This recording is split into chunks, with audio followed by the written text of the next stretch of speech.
What is going on, everyone? Welcome back to the channel. It is another Monday after a snooker tournament, which means it is another Snooker Digest episode for you guys. Now, last week the Snooker Tour returned to England for the British Open, a tournament which has a certain uniqueness by the way of the fact that every single round is made by a completely random draw, meaning the top seeds are not guaranteed easier opening round matches like they are in pretty much every other tournament on the calendar. I know, if we look at the draw from last week, the first couple of rounds included matches like Ding Junhui against Luca Bressel, Sean Murphy against Jack Lazowski, Kyron Wilson against Mark Allen, Mark Williams, he played Stephen Maguire, Hawkins against Milkins. It was littered with these really great opening round matches. So even though the tournament is a predominantly best of seven tournament, which I'm not a huge fan of, the randomised draw of it does give this tournament its sort of like unique flavour. And it was a tournament won by that man in the picture, Mark Williams. It's his third British Open title. He won it back in 1997. Then he won it again 2 years ago when the tournament was re-established on this professional tour. And last week, look, once again, he's proved his absolute class, winning in typical Williams fashion, making the game look stupidly easy. And even with the random draw, he still had to beat Stephen Maguire, Gary Wilson, Ding Junhui, Hossein Fafai, Mark Selby, all of those incredibly tough opponents to go and land the title. So it's hardly like the tournament had opened up for him. But with this win, it is again a reminder that the class of 92 are still the pinnacle of this sport more than 20 years after they turn professional. All three of them are, of course, very different players, but they just excel at minimising unforced errors, and they're all blessed with just an unbelievable winning mentality. And just to prove this point, we've only had 4 tournaments so far this season, and O'Sullivan and Williams already have one each. And Williams also reached the final of the Championship League right at the beginning of the season. And I'd even go as far to say John Higgins is looking in pretty decent nick as well. So, as much as we can talk about the fresh young talent in the sport, these three are still by far and away the benchmark. But focusing more on Mark, obviously it is him that won the title.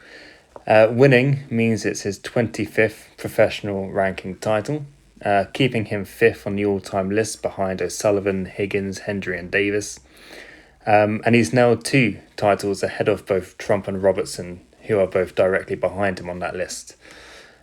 He picked up his first tournament in 1994, and almost 20 years later, he's still collecting silverware.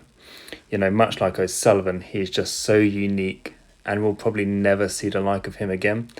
So for as long as he keeps playing like this, near the top of his game, and he keeps winning, he'll be amazing to watch. He really was very good last week. And yeah, good luck to anyone who sort of comes up against him when he's really feeling it.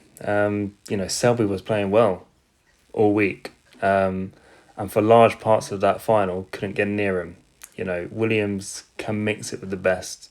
He's such a clever player as well. That was really on show in the final. And yeah, who knows? Who knows how many more titles he could win? He's only 3 behind Steve Davis on the all-time list. And if he keeps going like this, I would suggest there's a very strong chance that he could equal or potentially surpass him. Now taking a look at the man that Mark beat in the final, another Mark Selby. Okay, he's going to be bitterly disappointed, of course, to have lost last night because, he is a serial winner. And I think he'll probably be more annoyed at the fact that he took so long to get started in the final. He lost the first frame, which he was dominating up until the very last point where Williams nicked it. And that kind of set the tone for the match. Williams then went 5-1 ahead. And even though Selby was mounting a comeback in the second half of the match, Williams just, his experience showed he doesn't crumble under pressure. And when he got that chance in the last frame, I should say, he took it, as all champions do. But last week was just more of the same of what Mark Selby has been producing at the start of this season. You know, when I watch him, every single facet of his game is in perfect condition for me. You know, he's always going to be solid tactically. We know that. He's always going to be incredible, difficult to scrape results against, you know, even when not at his best. You know, these are things that we all say about Selby sort of week in, week out. But his scoring is also in fine tune as well for me. I mean, if that's working, in addition to the fact that he's so difficult to beat, these are the reasons that he is getting so deep into tournaments. The only thing missing so far for him is a trophy. But, you know, we look, you know, this season is obviously very young, but he's reached 2 semi-finals and now he's been a runner-up in his last 3 tournaments. This is on the back of being the beaten finalist at the World Championship last spring. You know, his form is very strong indeed. And with tournaments happening basically every single week now, you really would fancy him being able to go that one extra step pretty soon. There is one other player that I'd like to focus briefly on, and that is Mr. Jack Lisowski. A man still very much knocking on the door, but annoyingly still can't get over that final hurdle to land himself a first ranking title. You know, how many times are we saying that recently? But even so, he showed again just how wonderfully gifted he is at this sport, especially in that win against Shaun Murphy. He made 2 centuries, where Shaun Murphy also made 2 centuries, and then he was 61 points down in the decider before producing just an unbelievable clearance to steal the match. You know, if you didn't get the chance to watch it and haven't watched it since, do find it, because the first red and the black that followed it were incredible. And then the nerve he showed to get over the line, absolutely fantastic. But you know, even with this brilliance, he also showed for me just growing patience and just willingness to dig deep and get results no matter how. You know, he had a difficult opener against Joe O'Connor, which he just about edged into the decider. And he also had to battle really hard against Fergal O'Brien, when at one point he looked close to going 3-0 down before turning it around and winning 4-2. And even that semi-final against Mark Selby, you know, he played really well. Took Selby the distance, just never really got his chance in the decider. So, you know, just another painfully close loss for him. And I think if I can only point out one criticism, it would be Jack started that semi-final really well. He shut Mark Selby out. Mark Selby wasn't involved in the match. He was 2-0 up.